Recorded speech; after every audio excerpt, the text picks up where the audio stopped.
সম্প্রতি যুক্তরাষ্ট্র ও ইসরায়েলের যৌথ হামলায় ইরানের সর্বোচ্চ নেতা আয়াতুল্লাহ আলী খামেনির পর তার স্ত্রী নিহত হওয়ার খবর পাওয়া যায়।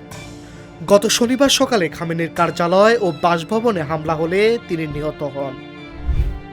প্রথম দিকে এই তথ্য নিশ্চিত না হওয়া গেলেও পরে ইরানি কর্তৃপক্ষ তা স্পষ্ট করে। একই সঙ্গে নিহত হন সর্বোচ্চ নেতার মেয়ে ও তার নাতনি। এ সময় খামেনির স্ত্রী গুরুতর আহত হয়েছিলেন বলে বিভিন্ন গণমাধ্যমে খবরে বলা হয়।